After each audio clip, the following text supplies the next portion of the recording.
the Radio Forest podcast. Thank you for joining me today. I'd like to talk about some other books before we get into Fleetwood Mac, if that's okay. Sure. Before that, Beastie Boys, senior Yes. thesis, is that true? Oh, that is absolutely right.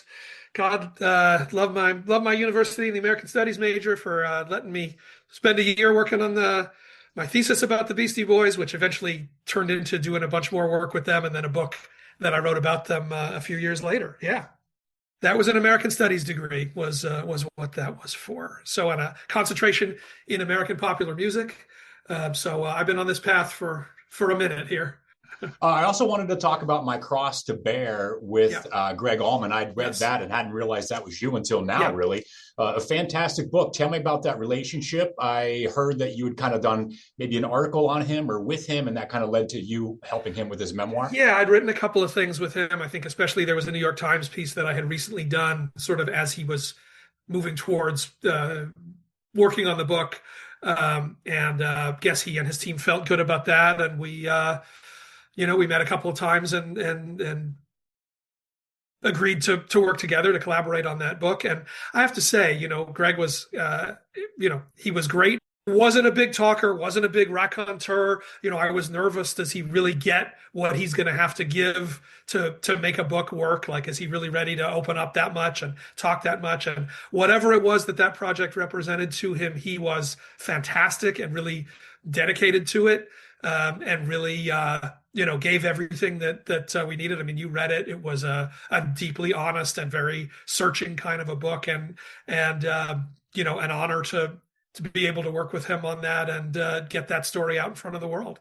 Were you involved then at all with Midnight Rider, that movie that's been, I guess, canceled indefinitely? Yeah, I mean, that was optioned and developed. I wasn't involved in it, obviously, as you noted. It started, and there was this tragedy on the first day of shooting with one of the members of the crew that really sort of set everything back. I hope that there can be a bigger Allman Brothers story developed for film, because it's such an epic tale to tell that deserves to be out there in other media as well, but did get sidetracked by a terrible situation, and I hope that that can get back on track someday. So you got the Johnny Cash book as well, Peter Frampton, Gregg Allman, like we mentioned, Prince, and now you've got this Fleetwood Mac one. Out of all this research and writing all these stories, is there anybody that kind of surprised you or something you learned? I mean, these are iconic stars, so we know a lot of their life.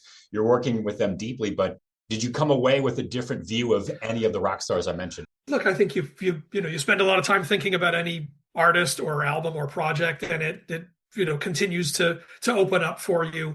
I think what was important to me in this book with the Fleetwood Mac book, I had previously written this book about the song Hallelujah.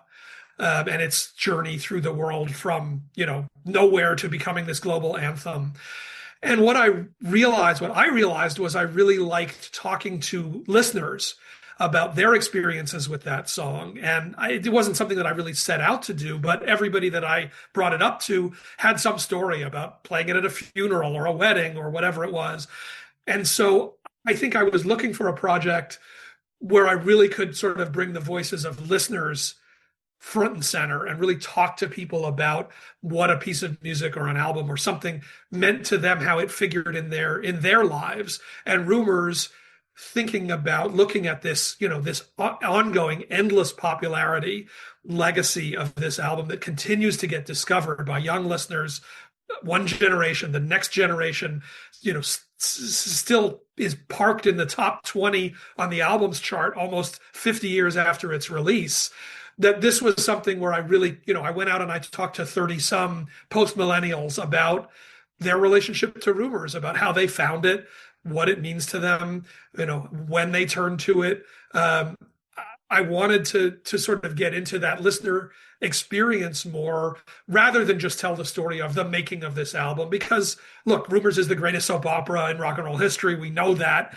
The craziness of the sessions, of the breakups, of everything that's going on is always going to be a piece of this story. But also, why does it continue to resonate with young listeners almost 50 years later? What is it that they're finding in this record? That was what I really wanted to explore in this project, and really kind of turn the focus outward, not just to the making of, but to what happens down the road. Yeah, you go song by song. You talk to all these like millennials, like you had said. Also, rock stars like Lizzie Hale comment on what it means to them, Yep. and the members and how they connect. I came away from your book of realizing this is sort of a Christine McVie album, and I always assumed it was Stevie and Lindsay. I think, Justice for Christine McVie, it's one of the biggest albums of all time. It's hard to talk about anything as sort of underrated about Rumours, but if there is anything that's underappreciated, I think we define it so much by that Stevie and Lindsay tension, and that at the flaming hot core of this album is, what went on between them. But Christine McVie actually has more writing credits than anybody on this album. There are more of her songs than anybody else's song. And if you look at the Fleetwood Mac Greatest Hits record, half of it are Christine songs, half of it is Stevie or Lindsay songs. I mean, she was cranking out just classic songs and hits for this band. I'm not going to say under the radar, but in a way that history maybe hasn't appreciated enough. And when you think about the fact that this band had these three remarkable singer-songwriter front people, there really isn't another band in history. I mean, you could talk about the Beatles that way, but even there, George isn't exactly an equal with John and Paul in the they'd give George his one song. This is really evenly split between these three incredible writers, incredible performers. And I think that's part of the reason that for young listeners, first of all, the album almost plays like a playlist because it's constantly shifting who's singing, what the sound is, what the point of view, the perspective is. There are so many different ways to sort of grab onto, find your way into Rumours. And also that it represents this emotional range, all of them at a different place in these breakups, in where their anger is, where their resentment, where their resolution is, that for kids going through those feelings for the first time, discovering relationships, breakups, heartbreak, you can find all of those elements that, that full spectrum of emotions. It's all there on Rumours, wherever you're sort of ready to encounter it.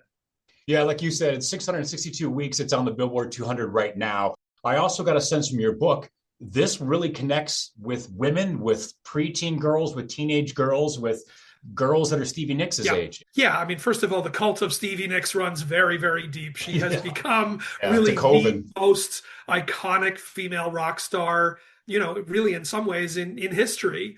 And you had, Taylor Swift on Stephen Colbert the other night, and they asked, he asked, who do you turn to for advice? And the first thing she said is, I'm lucky enough to be friends with Stevie Nicks. She is still casting that spell on a new generation. But I think for kids, look, the pop landscape today is really defined by Taylor, Beyonce, Billie Eilish, Sabrina. I mean, young women really are what sets the pace for pop music. This band that has not even just one, but two female front persons who are not put in competition with each other, who do very different things, who, present themselves as friends and collaborators.